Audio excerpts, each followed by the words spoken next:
Hello again, everybody. We're almost there. Just a few more tutorials to go, and our desk lamp will be finished.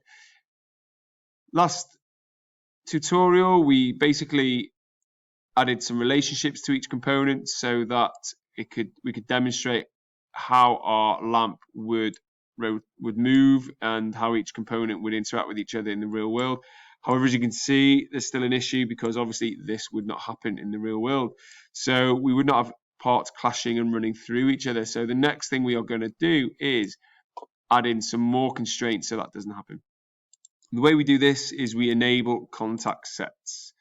And as you can see, this is now enabled over here in the browser. And now we tell components, we put them as sets, so if one contacts the other, it doesn't pass through. So we're going to add a new contact set. And first of all, I'm just going to show you, as you can see, these poles passing one through the other. We don't want that to happen.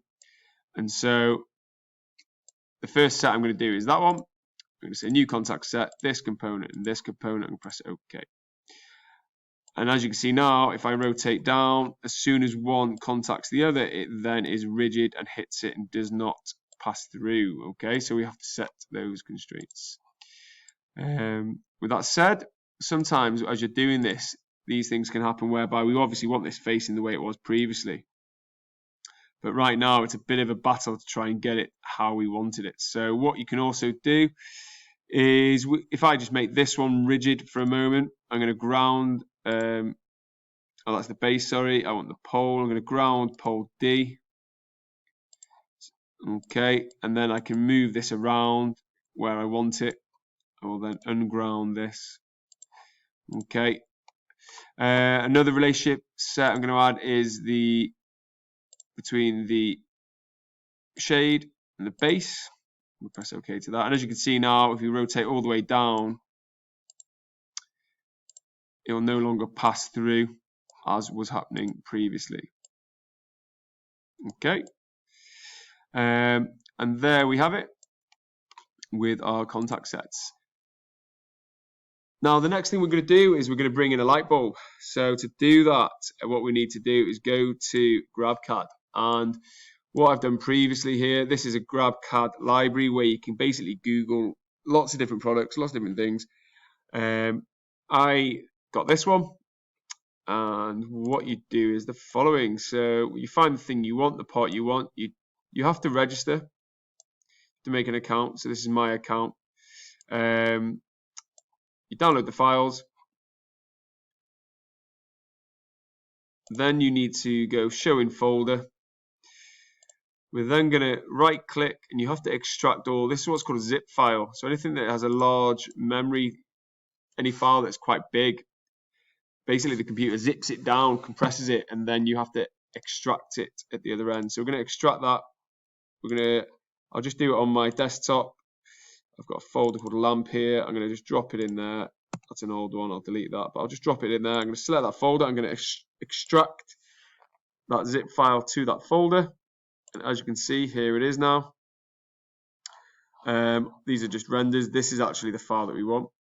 So now in Fusion, what I'm going to do is I'm going to make a new file. I'm going to say file. I'm going to go open. I'm going to go and find that file now that I've just extracted. Here it is. I'm going to press open, and voila, that is the CAD file now from that library. Now what you need to do is you need to go save as. You're going to save this into your folder. I've just got a year 11 folder here. I'm going to call it bulb. Then I'm going to go to my lamp. I'm going to press this waffle in the corner. Is the one I did previously, just playing around. And then it's as simple as, you can see this, the one I've just brought in or just saved is still loading. I'll bring in the old one. You just click, you drag it in, and voila, it's then added to your drawing. Now, in this context, what we're going to do, we're just going to move it into position. But the first thing I'd recommend you do is that you make this set a rigid group. Now, as you can see, we've got a little assembly drawing here and a kind of chain link. And what that means is this is actually separate parts. So if I move these around, these are all the parts to draw that bulb. But what we want to do first of all is make that a rigid group. So I'm going to bring that in. I'm going to select this component. I'm going to go assemble. I'm going to say rigid group capture. That's fine. So now if I move any of it around, it will move all components, all parts of that together, which is what we want. Now what I'm going to do is I'm going to try and position it. As I say, this is very much a simplified version. We're going to position it into our bulb, so into our shade even. I'm going to rotate this round. I'm going to just put it there for now. I'm going to look at it that way. I'm going to activate the bracket for now, just so I see a bit of a 3D view. I'm now going to select this. I'm going to press the M key. In fact, I'll activate the bulb. I'll select the bulb even. Press M. I'm going to rotate it now. I'm going to move it down. I'm going to move it back. I'm just going to put it roughly in position. Okay.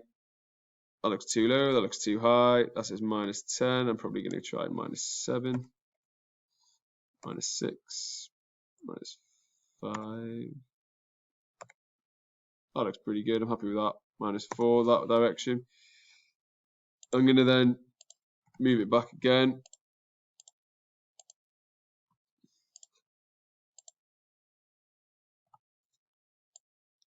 A little deeper, about there. Take it about there. Okay. And now what I'm going to do is I'm going to make the shade and the bulb a rigid group as well. So now both of these components, this one and this one, rigid group. So if one moves, the other moves. And as you can see, I've still got, I might need to put another set in so it doesn't clash, but we'll do that in a moment. What I'm going to do is I'm going to ground that part again, just so I can rotate this around to where I want it. I'm going to unground that now, and then I can flip this over, and I'll do the same again just to get it exactly how I want it, because it can be a bit fiddly otherwise. And there we now have our lamp. Now we could obviously add in other components, the electronics, all that's quite complex, and I'm not at the skill level myself yet to be able to do all that really well. But the purpose of this is to show you, it's to help develop your skills. And right now we're at the stage where we've drawn our lamp out. I've almost forgot we need to add these components back in. I'll do that in the next video, and then we're going to look at rendering, okay, and how to really get your product looking photorealistic. Okay, that'll be the next one. Thank you. Hope that's useful. Bye bye.